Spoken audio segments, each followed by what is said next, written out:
Puis-je présenter mon épouse? Chérie, voici frère Leroy et Paul Cobb de Los Angeles en Californie.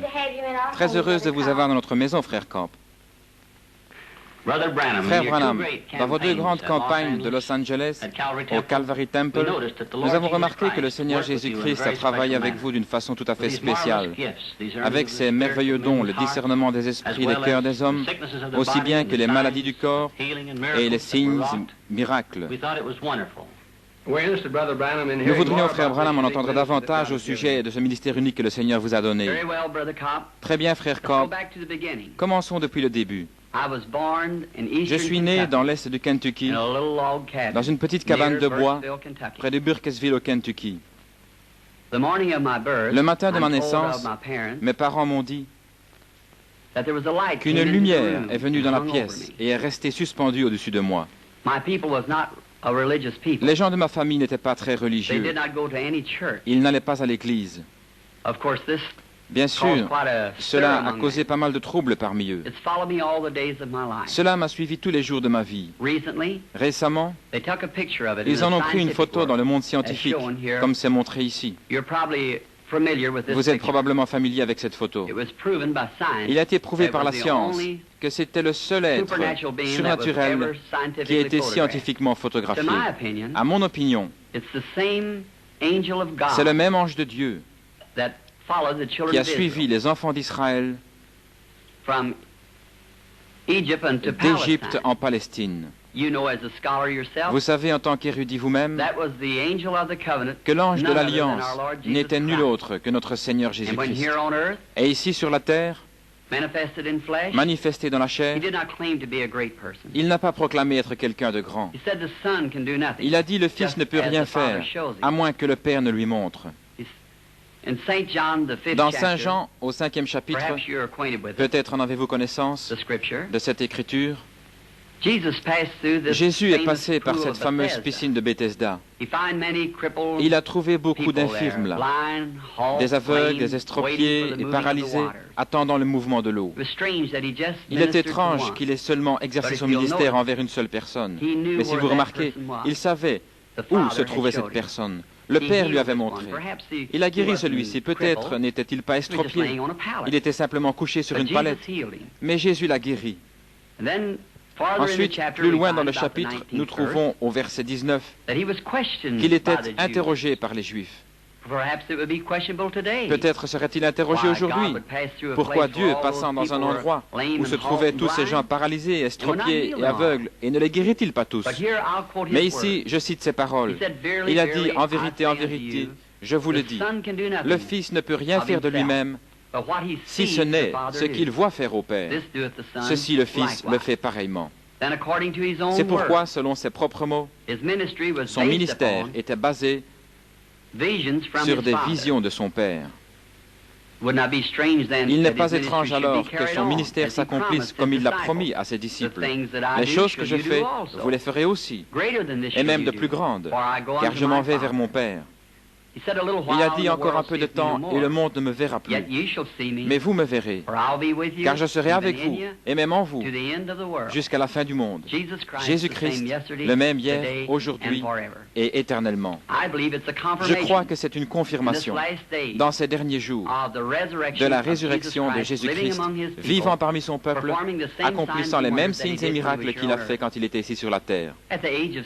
À l'âge de 7 ans, nous avons déménagé du Kentucky en Indiana, sur la route un peu plus haut d'où nous habitons maintenant.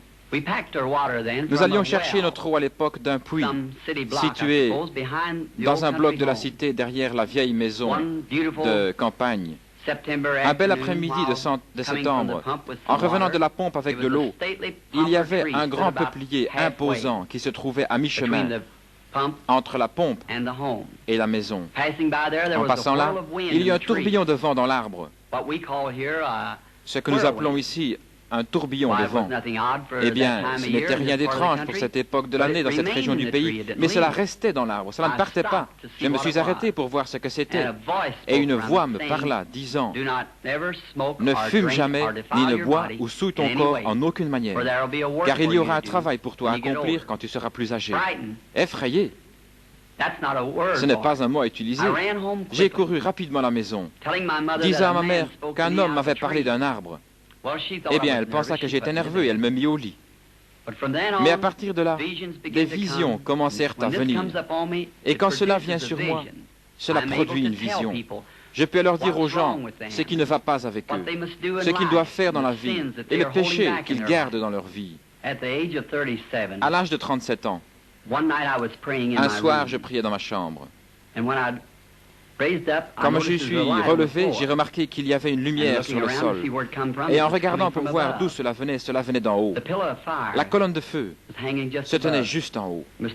Elle projetait une lumière sur le sol. J'entendis quelqu'un s'approcher.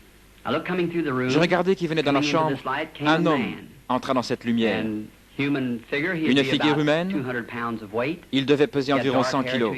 Il avait des cheveux foncés jusqu'à ses épaules, un teint olive, il était pieds nus. Bien sûr, j'étais effrayé. Il me dit, ne crains pas. Dès que j'entendis cette voix, j'ai su que c'était la même voix qui m'avait toujours parlé. Mais c'était la première fois que je le voyais sous une forme humaine. Il dit, je suis envoyé de la présence de Dieu pour te dire que tu dois prier pour des gens malades. De grands signes et prodiges suivront ton ministère. Tu prieras pour des rois et des monarques, etc. Je lui ai dit que j'étais un homme pauvre, que je n'avais pas l'instruction, que je ne serais pas capable de faire ce travail. Il a dit, comme Moïse a reçu 2 signes de la confirmation de son ministère, que je recevrais 2 signes. L'un serait de prier pour les malades, les miracles, et l'autre serait de connaître le secret même du cœur des gens. Je lui ai dit que j'avais prié à ce sujet, que les gens m'avaient dit que c'était du diable, le ministère. Il fit référence à de nombreuses écritures, comme Philippe, trouvant Nathanaël et Nathanaël venant vers Jésus.